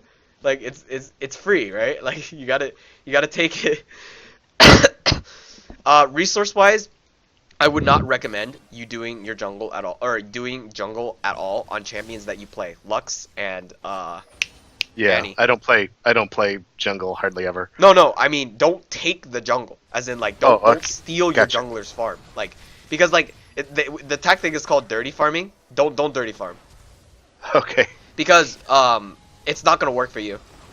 Like because I'm saying it doesn't work for you because like your champions are too slow for it. You know what I mean? Like it takes Lux 1E, then autoing each and every single one of your animations is just too slow. Orianna can do it fast because she has 2 spells that hit everything. Champions like who's another good champion that could take it? Xerath, like shit like that. AoE clears basically. Lux I think is gonna take it too slow. Annie takes it too slow because like her spells are on very long cooldowns. So don't dirty farm too much. If you're gonna dirty farm, like just do it like once every night, once every blue moon, I guess. Say so we're gonna watch a different game. See this wave? Somebody's gonna have to answer. It's fucking huge. Gold and EXP is very important. You notice that as the game gets like more and more difficult, it's very like if you're behind, it's more difficult to scavenge for gold and resources, and the reverse is the same for the opposing team. So people get desperate for gold and resources. So when you were losing, every single player on your team, as you notice, was desperately trying to get golden EXP by taking your jungle. So I noticed that there's no jungle like at all, maybe Krugs. By taking top, mid, and bottom farm, and as a result, you were set behind of your real power spike because you could not have enough farm from your teammates to receive the money that you need for your items. Like you kind of follow that, right? That makes sense. Basically, it's like a riot just happened in a fucking city, like Chicago or some shit, and then everybody's looting. But like you want to loot too, but everybody took all the TVs and all the fucking beer and everything already. So you're like, what do I get? And you kind of just walk in there and you just like, I get a Band-Aid, I guess. Woo, like you know what I mean? Like you get nothing. You don't get shit. That's the best analogy I got. It's very violent and very retarded as an analogy, but it works. It makes sense. No, I get it. Like it's the same thing. So when it comes to that, this is when you were behind. Think about it on their team too. The opposing side, if you were winning the game a little bit harder, like let's say you're in a stomp game or something, it's the same concept for them. They are also desperate for farm. The thing is, Annie is good throughout the entire game until she dies. If you die without getting a single one of your spells off, it's bad. You are good throughout the entire game, and the reason why is because even if you lose the laning phase, in which you did, because 1, you were down CS, 2, you lost your tower first, remember that, and 3, like your opponents were able to kill you significantly, consistently. Like they killed you like twice, and each time they killed you, it was significant because they took an objective, or they pressured your tower, or they made a play off of it, and you got really far behind, severely far behind in EXP and stuff like that. So because of that, like each time they killed you, it was very, very, very detrimental to your team. Stop chasing, Jesus Christ. So what's going on here? Oh my God, you just died. Okay, so anyway, it's like when they're behind, right? Like look at this. So this is a wave. She has to answer it. If you were Annie, she dies. Free wave, haha, like that. Mm-hmm. That's usually what it works. Okay. People will always answer waves. As Annie, you have the ability to pick them up. As Lux, same thing. You have the ability to pick them up. I cannot find the video, by the way. Maybe it's on Red Mercy's channel or some shit. I'll be looking. I'm gonna look at it actively, actually. While I'm looking for you. Keeping that in mind. Oh, he actually made masters. Nice. Keeping that in mind, like making picks off of Annie, it works throughout the entire game. Like, no matter how far behind. Okay, well, obviously, eventually, like if you're super far behind and you can't itemize, and they have a ton of magic resist, like a Banshee's Veil or a Spirit Visage or an Adaptive Helm against you, obviously you can't kill them instantly. However, 80 carries don't itemize that. Right. Right. So Flash R, bye. So keep that in mind. Oh my god, this is ridiculous. Give me most popular. I gotta find it, Jesus.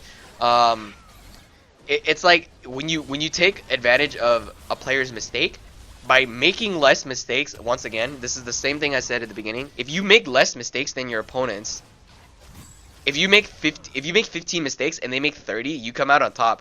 Because if you think about it in terms of a math test, 100 points. You lose 15, you're at 85. They lose 30, they're at 70. So you're technically ahead of them. So that's something you can abuse.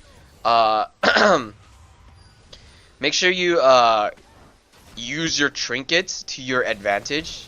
That is also extremely important that I noticed. So you have two whatchamacallit. You have two trinket wards at the beginning of the early game. You had a control ward at the early game, but you never placed them. Now I said to answer it. It's very situational that you can't like place them at all times, right? Because like you're pushed under tower. There's no opportunity for you to walk out there. But of course like eventually you will be able to place them. There are some situations where you have complete dominance and control over your opposing laner. So take those times to ward. The coaching guy I had to watch, like he basically never bought a control ward, and he was playing Akali, and he played Akali in a way that wasn't creative. Being creative doesn't apply to the champions that you play, because your champions aren't creative. So what I mean is, like, okay, so Lee Sin, like there are tricky plays, flashy looking plays that you never think about with Lee Sin, because he's creative. Like I never thought to, like, quote unquote, if you watch a Lee Sin montage and you play enough Lee Sin, you'll think I've never thought to ward hop that in that manner, because that's creative thinking. Like there are ways you pilot the champion that make it so that you've never seen shit like that before. Another example is like Katarina. Katarina is also another example. Like, I never thought about using my daggers in that exact manner. Holy fuck, the damage. Oh my god, the blow.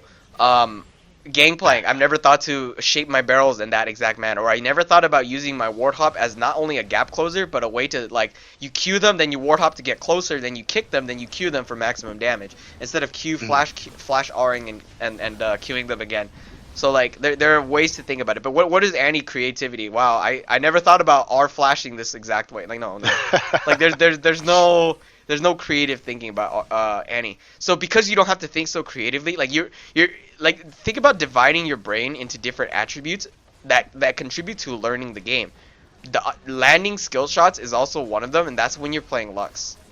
Turning that off, like each time you do it, you're dividing it. Like, let's say there's 6 concepts, now it's 5, and the lower the number, the better, because percentage-wise, you're contributing more of your knowledge and your learning curve towards the things that really matter. Because no matter what season we're in, farming is going to be relevant, lane control is going to be relevant. That doesn't change. Like 8 years ago in season 1, I like saying, yeah, all right, 8 years ago, nice.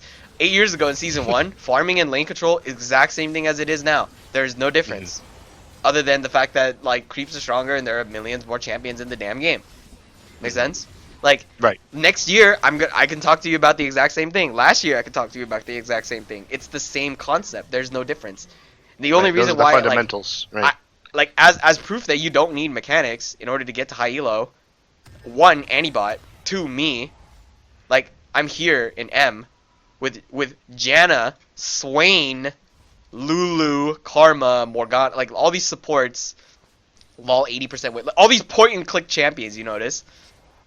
I got the Masters with this champion. Fuck this champion. I played this champion for fun. I hate this champion. I hate this champion. This champion, I don't know why I played her. I don't know why I played him. Like, you see what I mean? Like, I don't have that many games played. Like, I barely have like 200 something, but like, it's possible to get up there because you win more than you lose. And if you, of course, if you win more than you lose because you're making less mistakes than your opponents each and every single time, you're gonna come out on top. You're gonna win more games. And don't think of your ranked games as like anybody watching you. Like, there's no fear of failure here. There's nobody like you're only a fear of failure. There's only a fear of failure for like so many people. Like, this is gonna be embarrassing to say it, but I'm sure you're 100% better than this player right here. Let's look at numbers. He's got 1,600 games this season. He's a legend, by the way. Season 4, about 1,400 games, all these combined. 1,400, and then another 3,500. No, sorry, 3,500 plus another 400. It would be about 4,000. So we got about 13 and 4,000. That's 5,300 games already, right? And then another 2,200 or another 2,400 games. So that's 6,700. And then another this is 27, so 6,700 plus 2,700. So that's about 9,400 games, right?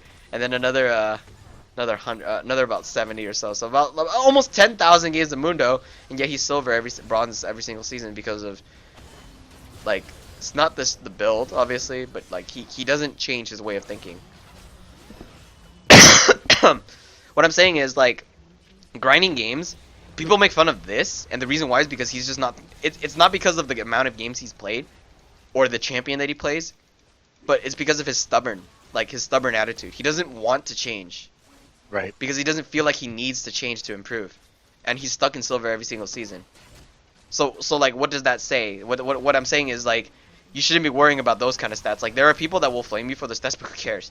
Like, the reason people flame him for those stats is because, like, he's very adamant about not wanting to change his playstyle because he's confident in his own ability. He's like, he thinks he deserves a higher rank playing Mundo the way he plays Mundo. He's playing incorrectly, and he refuses to change that. That's not right. You can play incorrectly, however, you can still have the want and desire to grow and change as a player. But you all, like I mean, like, everybody makes mistakes, right? Like, Right. like, because like even in the highest of Challenger, I watched a Challenger Swain like climb from Masters all the way to Challenger, and I did see the mistakes, not only with the champion but concepts. For example, he sacrificed an entire creep wave and a half in order to roam bottom. It was a questionable decision, but it worked, and it worked because he knows exactly what he's doing in the sense of snowballing. I think it was Motion Planning 598.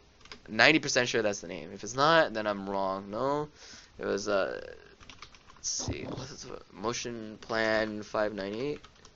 Something along. Yeah, there it is. See, like, look at this fucking win rate. Like, what is that? Like, he won every single game. I watched all of them, and like, I noticed like the decisions were the same, but like his application, like his laning, everything, like it was very smooth. So if you want to like control your lane to the point where, like, you draw pressure from the jungler and don't die. Like, that's the faker style tactic. For me, I control the pressure and I'll die 50% of the time. That's bad. So you don't want that. Like, for Annie, you that game you didn't have pressure, yet they still came to you anyway, and sometimes you died, sometimes you didn't. So basically you did what you needed to do because your bot lane, like, went even and did shit. So you're good. Yeah, my God kill damn. count was pretty low. That's one of the things that, like, in the back of my head, or in my death count, in the back of my head, I'm like, so that's like one stat that I want to try to keep good, and that's Yes. the amount of times I die. Yes. And that's What happens one of when the you reasons die? why I gravitate towards champions like Lux. Yep. Is because they're safe. Yep. Um, Not wrong at all. I feel you. My lucky number is Jin 4, because for some reason every single time I die, every single time I'm in control of the game, like a real control of the game, I have 4 deaths. Like 4. Let me see. Is there another instance of 4? 4. Like every 4 like every single time. right. Like I'm a fucking golf player or some shit. Like honest to God, fucking Jin is my magic number. Look, average deaths 4, 4, 4 every time. It is not fair how many fours you'll ever see on my four on my KDAs. It's just so stupid. Oh my God, it's so dumb. I hate playing Graves. Like I love the champion so much, but I can't play him. Where are my Grave stats here? Or wait, no, I lost the game like twice already on Graves. He was so close to winning too. Fuck. Let's see. Yeah, I'm looking at my my season 7 one, and for Lex, I'm at 3.3. For Das Jana, 2.7. Yeah, like 2 or 3. You round it up typically. Like I have Okay. pretty high stats like on some accounts. Like I have one that is in my name, Veggie Swain, because like I abuse that champion, and I'm also a Batman fan, so the Caped Crusader and stuff like that, like some stupid Nice. ass names. And like yeah, I'm trying to learn Nidalee again, the numbers. Holy fuck, this was a meme.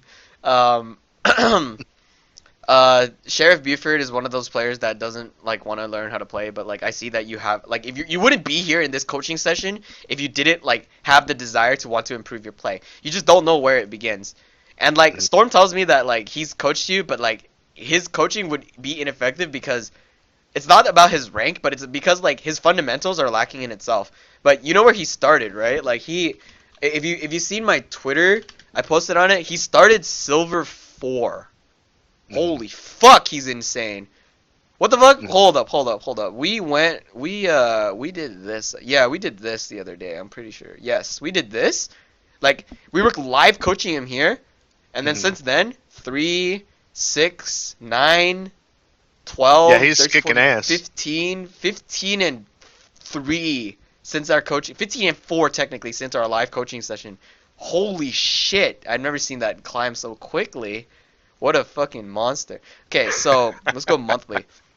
He started here when I first coached him, and he ended here. Like, this was his peak.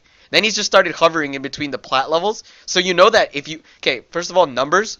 They don't... What they say is the higher the numbers, the more accurate everything is. The most common example of this is this guy, Hashinshin. Now, he has... he has about 3,500 games played. This is a clear depiction and accurate amount to the percentage of where he truly is at. So, like, what I want to do when I'm in Korea, for instance, is I want to grind out games to the point where I get to that 1,000 mark, and that shows, like, if you have 10,000 games, right, like, in one season, which is virtually impossible unless you spend every waking moment of your life playing, 10,000 games gives you a clear depiction of where your true skill level is at. So, Lotus, or Storm as I call him, after 2,000 games this season, he clearly knows exactly where he's at. Like, he's in plat level, very minimum. He cannot be below plat, as you can tell. If you, I saw his OPGG just a moment ago, but he dropped out of plat, then just got right back into it. It wasn't a problem. Like, he is plat level, and no matter what, that's not going to change. But where is the push? How can he make it the push past diamond? Like it just goes down to fundamentals and lack of decision making. He's very passive when it comes to play. Like he's afraid of certain shit. So like he also doesn't understand limitations. Like where he like his all in potential. He's afraid to all in even though he's like really fucking far ahead. So he gets really crazy. Like there's sometimes when that shit happens. So while that happens, I mean like it's not like it's holding him back 100%. Like it's one of the many variable factors. Sometimes he just goes and dies in a way for no reason, and then it's like, all right, well you just kind of lost the game because you inted on the team in the wrong manner, and etc. etc. You also there's also other variable factors in which he can lose games for free because some people decide to like run it down mid or something. Like 3709 0 fucking 9 right there with Airy Garen, what the fuck, stuff like that. Like sometimes there's things that are out of his control that he can't play, but he can worry about his own play instead of naturally worrying about other people's play. Storm is one of the greatest examples I've had. I don't think I have a better example of a player who started low but ended high. Actually, I did have a silver that almost hit challenger, and then I had I think a diamond that hit challenger. Let's see, where's Corey at? Corey should be at rank like He's like top 20. Yeah, he stopped playing with this season, but oh wow, he really stopped playing. Yeah, he's like ranked 21 right now. He went from Wow. I coached him when he was like he was stuck in Diamond 1 again. Like he's hit Challenger early season and he's like, I don't know what I'm doing wrong. And I checked this thing and it's like, where's your control of the map? And it's like, oh yeah, that's right. So he started playing Ziggs and Ori. So then he climbed back up and I'm like, where did you end? Oh, ranked 21. And I was like, oh, okay, nice. Yeah. It's like it's not. That's amazing. Yeah, it's like the limitations of players. Like, he can grow. Like, he went from D1. That means he went from D1 through Masters all the way up to 800 LP Challenger. Like, it's possible. I coached an AD carry that went from Diamond 1 Masters to Challenger 700 2 years ago in season 6. 700 LP. He played with and against Prey as proof, and it was crazy. Like there are some times when like you can get some of the best players on your team, and like the difference. There's no difference. I mean, like look, challengers and masters and stuff like that. The hype is that they just reproduce results consistently. They just understand shit that comes. It's not like I'm given a different champion. It's just the way that they pilot that champion. I'm given like if you give me Lux, I will perform better than you on Lux because I have better knowledge on the game itself. I won't know tricks like, okay, do I E here? Do I Q here? I'll probably miss 90% of my skill shots, but I'll still win the game even though it was really bad because I have my item spike sooner, because I CS better or I trade better. You know what I mean? Like there was a joke, a silver one-tricked Ziggs, 8,000 games throughout his career, if I remember. It was like best Ziggs NA or some shit. Let me see if he still exists. Like, he could have changed his name, or it's like someone else now.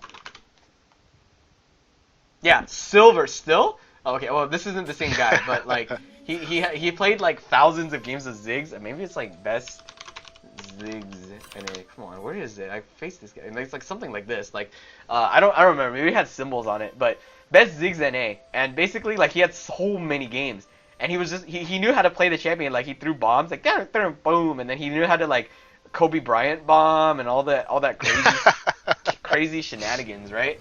And what ended up happening was he didn't like do anything better than like he just dove and he never backed, and he had so much. He was sitting on a lot of gold. He made like silver level mistakes. He overstayed, for instance, like something like you did earlier, but like eventually you like changed your ways and you actually recalled when I told you to recall. You're like, yeah, you recalled. You just kind of hesitated, but like, you know, people don't hesitate on their decisions. So I talked to my friend who's never played Ziggs before, and he picked up Ziggs and he just went. He played 10 games and carried every single one of them in the same sense because he's a good player. He's like hovering between Diamond 1 Masters and Challengers consistently. I think he's about Masters level, and that's at best. But like he's never gonna go below D1, and he's never gonna go higher than Challenger 400 LP, which is still an achievement, but that's his limit. He's like Masters like 100, 200, I guess. Basically, he picked up Ziggs for the first time and won 10 games in a row with him without having any prior knowledge of what Ziggs could truly do, other than the fact that he's seen him in the games. Another thing that you can do is you could just replicate pros. Like that's as honest as that sounds.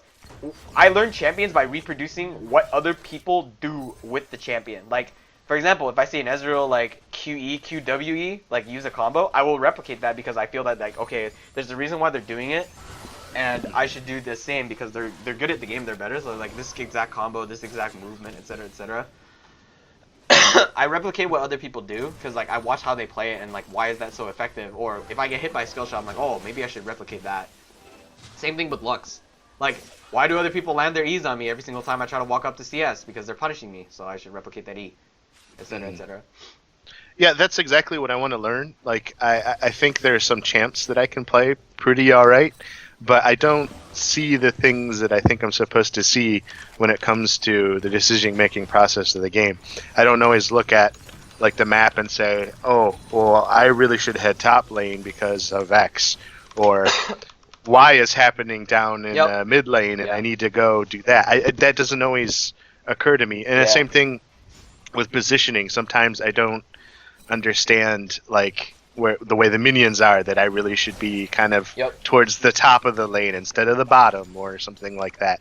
I don't see those things yet, and that's the stuff I want to learn. I want to, like you were saying, you can learn a champ. That's not as much of an achievement as it is learning the game. Yes. I just don't know until now anybody who really can show me that. Yeah.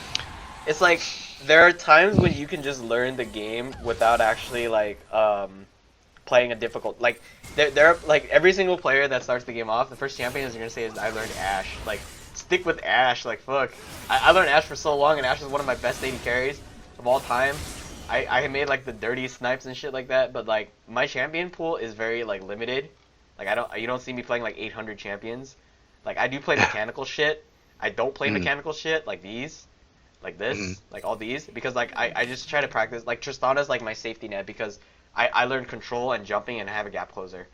Usually I want to advise mids with gap closers, but that's kind of funny because I play Swain and he doesn't have a gap closer. He just dies. So the first thing is, aside from learning not to die, is just to answer waves. Let me see if I have any plays TV shit. That's battle right. That's the wrong game. That's jungle. That's not the right rule. Don't learn jungle until you like. Don't ever think about learning how to jungle or autofilled into the jangle, because like, jungle doesn't work until you like junglers that start off jungling have the hardest time. It's like you have to understand how lanes 100% work before you transition into the jungle. I think that like I think that I have a firm grasping of the jungle, but it's not deep enough so that I really don't like jump on it right away. What happened this time? Jesus Christ. Holy shit. So another thing is, well, actually I don't really notice anything else like that's truly a big problem for you. I see that I see that your itemization is still fine. You have to itemize based on situations. Like, for example, if you see like a Lux or something, you could itemize Zanya's. Because if she hits you with the snare, you already know the first response. Right. There's going to be a laser coming. There's a laser coming. So if you know that a laser is coming, then your first defensive response is to Zanya's. If you Zanya's it, you take no damage. Right. Yeah, so I mean, you just negate everything like 100%, and it's pretty straightforward. It's like, oh, free get another way to say a get out of jail free card. What else is there? Teleport and stuff like that. I don't advise you to forcibly take teleport. You don't really need to take teleport. Taking the spells that you take on Annie right now, like ignite and stuff, that's fine. You're looking for kills, and like LS, the coach, like he advocates for Annie for this exact reason, because like it's one of the best champions to learn the game, and I advocate for it too because he's not wrong. I played games where like I just wanted to play Annie and I went like 0-10, and then we won the game off of one me flash Ring. I was like, oh, this game's easy. It's really fun. It pisses people off, but it's really fun. Like, oh my god, it's so retarded, Jesus Christ. So that's something I should consider doing. I should just play more games with Annie for a while. Not only that, but you need to play more games in general. Like in the sense that if you have enough time, contribute to your time to like. Let me see how many. I didn't do an analysis of your thing, but well, you have 200 games throughout this season, so that's too low. For instance, yeah. Like numbers wise, statistically, this doesn't like percentage wise. It shows me where you're at, but statistically, it really doesn't show me where you're at. Right. You know, that's the one thing that Storm did a good job for is I stopped playing ranked for the longest time, and he was able to convince me to get back into it. Yeah. So those ranked numbers is the only way to go. Normals, I don't like normals is only if you're playing with like friends or like a girl or something. Like honestly, like I hate playing like the person I'm watching. Like I hate playing with her because she plays wrong. On purpose to troll me, and I'm like, I can't handle this. Like, why are you not ever building Sightstone on support as a support main that is in Plat 2? It is pissing me off every single time, and I just can't do it. But I do it because like I care about her and I like her. Like fuck, and it's just like, god damn it. Yeah, I think if I had played ranked from the beginning, there would be a lot higher number, and I totally get what you're saying. You need more numbers there. I have a statistics background, so having more data is better data. Yes, exactly. That's actually that's the point. Like I don't have a statistics background, but I'm just saying like numbers wise, you can come to that conclusion. I'm sure. Cause like if you have too little data, it doesn't say that. Like somebody won one game on OP.GG using Glacial Fissure on like on Ezreal, and it has 100% pick or it has a 0.999 or 0.0009% pick rate, but a 100% win rate because one player decided to win with it. So everybody picks it now because, hey, look, he has 100% win rate. Like, no, that doesn't make sense. One person picked it one time and got lucky with one game. Like, that doesn't prove everything because 99% of the other time they picked Kleptomancy Ezreal and they won. Like, you know what I mean? Like, that's just the worst statistic kind of shit. Like, seeing that you have less than 50 games on each and every single one of your champs and such a shallow champion pool indicates that. So, like, yes, play Annie a lot more. Get a certain, like, don't just get a certain number about it. Think about it like just don't even think about your rank, like, at all. Just kind of just like play. I mean, the mid laner that you're facing, he's silver 5, and he played like an animal. It was one of the worst things I've ever seen. That his bindings. Oh my god, his fucking. Oh my god, it was so bad. Like, you even knew how bad he was of a Lux because you played Lux yourself. Holy shit. I was embarrassed for him. There was a few giveaways too. Like, he took Ignite right off the bat. That's usually not a Lux thing to do. Barrier. Yeah, exactly. Yep. And then I checked. I have Overwolf, and so I could look at what he did. He's almost never played Lux. So I was like, well, okay, so this guy's probably not very good. Yeah. Lux is what I call the e-girl autofill support. Like, I notice whenever I see a Lux in the mid lane, it's usually an e-girl. Sometimes it's like really good. Oh my god. And then see you later. Bye, Zet. Bye, Sona. Good luck in McDonald's. Nice exhaust, by the way. Right when you're about to die, congratulations. Good luck at McDonald's, like I said. Watch. Okay, you could watch Antibot. He's not a disgrace. Like, he's not he's like I would say don't. If you were a jungler, I would say don't watch Night Blue because he's not humble. He's disgraceful as a player. Diamond 5 also. Don't watch. Just watch. Don't watch like Bjergsen and stuff like that. Like, because not only does he not play the champ, but he doesn't play, like, he plays in a different level of play, and all his champs are perfect mechanical. I don't have a Lux player you can watch. I don't have any of that because you're not supposed to be learning Lux. The only thing I'd say is just watch Antibot because he plays Annie. Watch how he roams. Watch what he builds too. Let me see something real quick. I'm sure he has an account. I faced it. I think I lost against it. It's not it.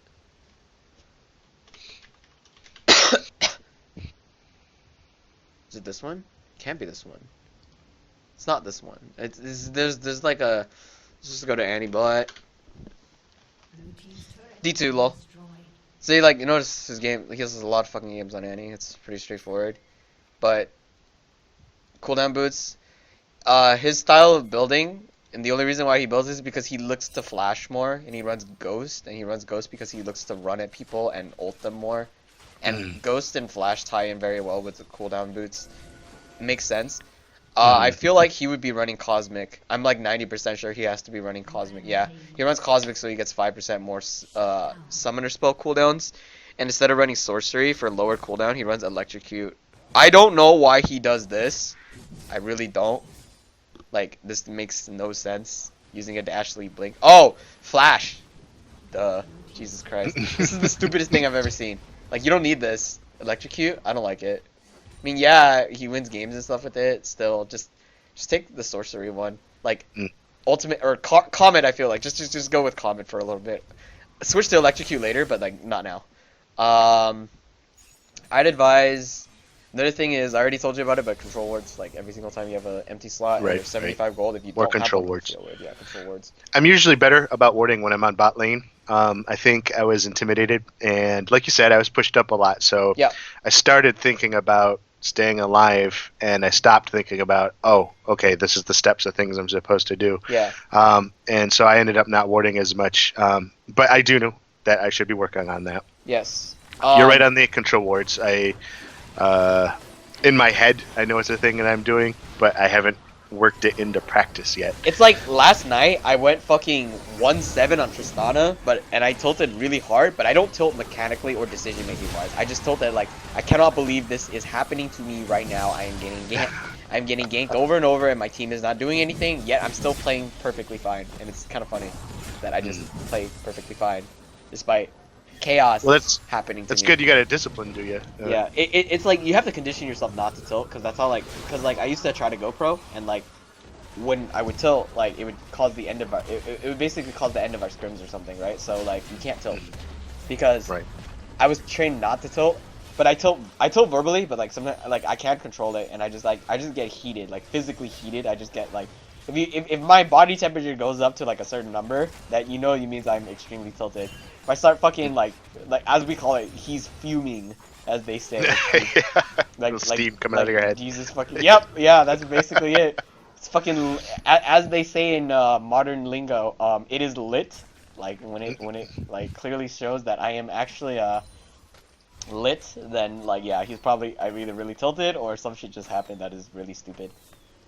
Like I don't like really incorrect plays that are so obvious to like not be incorrect. It's just so very frustrating to look at. Like somebody stealthed inside a bush and stood inside the fucking bush, and I'm just like, you know that like you can walk out because you're stealth and they won't be able to see you outside of that circle. Yeah, And, it's like, kind of silly. and they just stood there in the bush stealth, so they wasted like 15 seconds of the stealth duration, and it's just like, holy shit, I cannot believe this person is plat. Like, you know it's so obvious, and yet, like, you didn't, oh my god, and I just, couldn't do it. Let's see, what was one of the good games of me having, like, God tier CS? That's not it. So, wards, practice CSing. Yep, these are which basic is- fundamentals. Which is kind of hangs on the champ a little bit, because some of them are better at CSing than others. Yes. The The way you would do it is you would get used to last hitting. Like, okay, so Annie has like a get out of jail free card, as in like she can hit it at like 50% health. But like when I'm doing it like this, like you notice how this creep is really low, and I just hit it. Like, okay, well I fucking missed it, nice. Get it? Yeah. See, like I hit it when it's as low as possible, so that I time the things right. So do that with Annie. Like you don't have to hit it when it's at like 50% HP to guarantee that it's last hit. You just hit it when it's like at like very low amounts of HP, because it's considered what we call a last hit. You notice that I don't really push it, and I wait for it to get as low as possible, and then boom, and then just a little bit more, and then boom, like straightforward. Just time it with the particles, and like my CS goes like beyond like, well, not here, but like it does get to the point where like I actually do keep up in numbers, and like it's very rare that you'll ever see me keep up in numbers, because it indicates that one, I was not only able to like 90 at 10, like I'm able to lane against this guy pretty easily. I'm already in, like this already indicates that I'm in full control of the lane. Also, I have a Leona versus Soraka, that's fine, but like this is a Xayah, so usually she wins. But timing thing, it means I'm timing it very well. I'm able to lane against my opponent. Lol, this is hilarious. And then we kill this guy too. Die. Done. Yeah. Flashes, like, alright, that's cool too. And eventually, like, at the end of the game, I'm like 701 with like perfect CS, and it was like, this is pretty easy. Like, it happens. Like, you can carry games like perfectly like this. Like, this is like this is what you expect from like the higher levels. It's I just did this because like I was playing with friends, and it was just like, oh, let's just have some fun or something, and I'm just gonna like win the game that way. You can win via CSing because you get your items sooner, and that's a pretty obvious concept, right? Like you just have items sooner because you farmed very well. So imagine you playing Lux, and if you farm perfectly well, you can delete your targets sooner. Deleting them sooner means you get more objectives. Getting more objectives is good. Like, there you go. That's something I need to work on, and I don't exactly know how to do. My tempo is all off. Usually when I start, like, I am getting on a roll, and I'm starting to kind of develop, like, okay, I think I got it. I tend to be a little late. Like, I'm like the fraction and the millionth of a little second late. Or the fucking minion decides, hey, I'm actually, like, gonna stop attacking that guy, and I'm gonna switch, and you mistime it. Then they're like, wait, actually, I feel like attacking him again, and they last hit it, and it's like, what are you doing, dude? Yeah. I fucking hate that. It's I'm notorious feel you. Like, for that. it bothers the shit out of me. Like, why did the minions stop hitting the guy? Like, the fuck, man? Like, nice prank, minions. You serious? But I don't know any other way to fix that other than just keep practicing. Yes. And it's I not think practice that makes perfect. It's perfect practice that makes perfect. So one of the reasons why I'm bad at it relative to the amount of games that I've played is because I played so much support. That I haven't been spending that time CSing. So I think for this season, I'm gonna just like mid as my primary. I'll do support as second, I guess. You if I could. get bounced back. You could, but then you're gonna be getting filled as support way more often than you should be. Just saying, like I know how the autofill system works. Well, what do you think I should do? Like ADC or? To be honest, you'd have to play Lux. You'd have to play Lux in the support role, or Annie in the support role. I don't mind that. Like you can both also of the play Annie in camps. top. So if you go mid top, you can play Annie in top too. Like that's just a consideration. Okay. Playing top lane champions like is a little different because you have to take teleport and you build them a little differently, but it doesn't change like the outcome. CSing is the most important part. Here's the thing about playing support. If you're a good laner, you will naturally pick up playing support faster. Because everything when you play support, everything you do as a laner exists. The only difference is you don't CS and you just ward more. I mean, you already trade as a laner. You already CS. Okay, you CS as a laner. You trade as a laner. You ward as a laner. You roam as a laner. Do you do that as a support? Yes. So then the only difference is you don't CS. That's it. Like there's no, and you ward more. Like okay, congrats, but like And you got a teammate there too. yeah, got, like, you have a dual 2v2 lane, dynamic. but mid is also a 2v2 lane if you don't know about that reasoning because the jungler comes and you play it as if it's a 2v2. The guy's just the guy's just farming a little bit elsewhere, but it's a 2v2 lane. He's gonna be there. You just just don't give know him when. some time. He'll Yeah. just a little Right. late. Sometimes he might be AFK. Sometimes he might be flaming or something. Maybe he's helping out another lane. I don't know. I don't know Yeah. what's going on through his head, but he'll come. I think. Maybe. Nah. Hello, jungler. Please help. No, like sometimes it doesn't. Like yeah. Sometimes it's a 2v3 lane. Like note that like you should if you're gonna send me a video of you or a replay of you supporting. What I see is if I don't see you if I see you do winning lane or there's a position for you to roam, I just want to see if you do roam or not. And I'm sure that you're probably gonna be like, no, if I roam, I get flamed by my ADC. I'm like, yeah, me too, man. I feel you. No, actually, I've changed the way I play support because of because of Storm, and things that he said that you have told him about playing support. Initially, I would do like ardent sensor type champions like Janna and Lulu and Soraka and all those kinds of things. So Yeah. I figured those were the most pure of supports. But then he was like, you told me the same things that you said. It's like, well, look, you're supporting a bunch of crazed bonobos, Yes. and they're not going to get you anywhere. Yes. What you need to do is you need to take they're matters in your own hand. they will always those players will always play incorrect. You can't play like that because Right. there is So- no way that they will ever play correctly. Like I played support with always incorrect ADCs. Then one time I played with MLGB Tails, right? Top challenger for fucking like the team. And I won because he played so perfectly that it gave me like the confidence to do everything that I needed to do, and it's like it was just easy. Like it was Well, perfect. Exactly. And like, so he was saying you need to take it into your own hands. Yes. Hence mid Bill, lane you like playing Lux, just play Lux support and build a full AP. with the Sightstone. Jesus Christ, fucking Storm, you're doing it wrong. You're teaching him the right concept, but you're not saying it.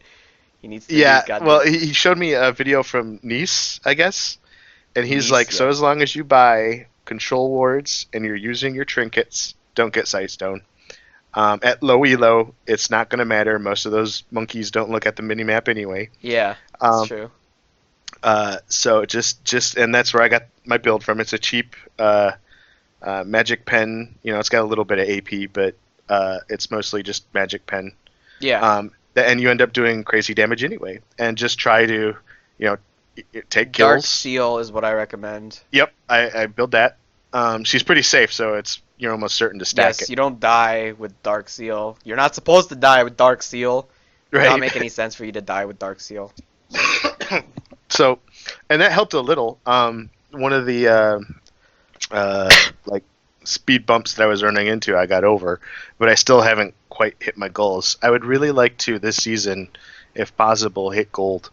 That seems like it might be a stretch for me. It's a stretch goal because I've never been higher than silver 5. but that's where I would like to be, and that's one of the reasons why I was reaching out and trying to contact someone like you, to kind of like, mold me, tell me what I'm doing Yeah. wrong. I drill it in like pretty hard. It's not too difficult of a concept to drill it in. Like some people, like I don't really meet many stubborn people, like at all. Like maybe one, but like there's not really that. I don't really deal with it too much. Like as long as you don't screw around in your games, that's the most important part. Like no emote flashing, no fucking spam laugh, spam taunt. Yeah, I None of tend that not stuff. to do Like that I stuff can't. either. Yeah. It's not that I can't handle it. It's just that like it's not like you're not that good of a player to be able to do something like that. Like I don't do it because like if I do it in front of fucking in front of a fucking bunch of Masters players and stuff like that, like you kind of just get like put down because like you're not a good player. Like Right. only like the only people that are allowed to do that is like ranks 1, 2, and 3 or fucking MLG Blade because he's triple challenger this season and not just with 2 champs but like in competitive too. Like he has the capabilities of like hard carrying games. It's like holy shit, he deserves to be M. But like you don't deserve to be M because you're silver 5. Like what? Now the only Yeah, thing I would do, like I would only spam mastery emotes on like the dumbest play just happened in the entire world, and I would be like and everybody's just like putting missing pings, and I would just put my mastery emote up or something. Like for comedic purposes, it's fine, but like for like to insult or like discourage another player, also known as competitive integrity, I wouldn't do that. Yeah, agreed. I always saw that as a lack of It's just a people lack of using that manners. as a buffer to kind of fill the hole where their skill should be. Yeah, it's just like no manners. I hate it a lot. I think that's pretty much it. Like for now, like through this one session, there's already things that I can identify, but there are things obviously that I cannot identify. Like it's just that like there's no numbers. Like I said, like there's not enough data in the books to determine what I can help you out with because it's only one game. But there are like that doesn't mean that there's nothing like that you need to improve on. Right. I mean like No. one game. It's just the other thing is that it's a misconception, but like this doesn't help you. This doesn't instantly boost your elo. Like obviously, like you have to put this shit into practice. I mean, Right. it kind of doesn't make sense if I coach you once and suddenly you climb up like 20 divisions. I have to coach Storm for months, like in the sense that like months throughout time. And that's how we claim from and not from silver 4 to gold 5, but like silver 5 to gold 5 all the way up to plat 5, then back down to gold and then back up to plat. Like now he's able to play consistently at silver, but then like what changed? And then now he's consistently able to play at platinum level. That means he's able to play like close to diamond level. Close. Not exactly there yet. There are faults in his play. I still see it. It's like he's like the underlying factor, but like it is possible to exist. And the only difference is that like diamond players and gold players, they just play more, like a lot more, like way more. So he just plays a fuck ton. That's what I would like to be eventually. I can't obviously play the same kind of level he does. Well, unless you play more, you can't. Like you have to Right. play way more. Like statistically speaking, you barely have 200 games this season. So unless those numbers change to like, if they match his, maybe you'll have a closer look at really where your skill level is. I coached the D5 Riven, and like he's super good at combos, but he doesn't even teleport. This is kind of awkward. I was like, what is this game? Like there's no like sense of map control or map awareness at all. It was kind of awkward. Well, like I said, before that those 200 games were like in the last few months. Yeah, you have to play ranked actively in order to get a really good judge. Like if you stop and take a break, like where you're not really playing the champion, like where exactly are you at? You know, like it's like it's not there. You know what I mean? Like if you play like ranked like once every month to stop decay if you're in diamond or something, you're not really playing ranked actively. Like that doesn't gauge your skill level. Like what do you mean you need to improve? You need to play more to improve. Of course. Right. It's the same reasoning. Of course, anything under platinum doesn't decay. Well, when's the next time you think we should do this again? I am available tomorrow. That's the first thing. Not available Tuesday. I have like a library thing for class. Basically throughout the entire week I am free. As long as I'm on this Skype to message. You can feel fuck this champion. Lol. You can feel free to DM me on Twitter. Like I respond faster on Twitter. And the reason why is because like it's just okay, nice. Oh shit. Oh, Friday, come on. Oh, they're putting in their main roster. Oh shit. Blade, Metaphor, Gray, Tails, JJ, Clown. I played with every single one of those players. I want this team to win. I also play with all these players. I beat him twice. I beat him once. Never played with him. I think I lost. I lost against this guy. I played with him and I won. Like fuck, man.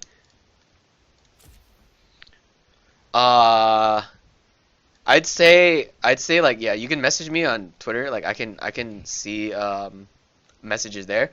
My Skype is open also, but like I prefer to see on Twitter. Like that's the fastest way to reach me. Okay. That's just like that's the main it. And this session itself will be uploaded like by next week or something on YouTube. In the case that you need to watch everything over again, like it's gonna be up on YouTube. It's like 2 hours fucking long, so it's gonna take me forever to render, but it's fine. Okay. Most sessions usually last this long anyway. It just never goes over 2. Okay. All right. Um. All right. So I'm gonna leave you to it. Be sure to play like. I'd say if you're gonna play a minimum amount of games, just 3 a day is enough. You don't have to like win every single game that you play. You just have to try your damn best. Mhm. You can't just give up in the middle of a game. Like I only give up in game. I don't give up in ranked games. I only give up in normal games because they don't really matter as much, or ARAMs because ARAMs. I mean, fuck. I never give up. Like especially like literally Good. when people try to forfeit. Yep. Yep. I almost Yep. never say no. Yep. Unless they're like 4 pre-made in normals or something, and they're just kind of like, hey, guess what? We can like overpower your ride. And Right. it's just like, huh, that kind of sucks. Right. Okay. Well, I'll get in touch with you. Yeah. I'll Good luck in your. see what I can do to rankings. play anything. Thank you. I appreciate it. Thanks Yeah. for your time. All right. See you, man. Bye. Okay, I just coached Annie. That is some LS shit right there. I'm gonna see you guys next time on LOL Veggie for coaching. Feel free to add me, and I'll see you guys next time.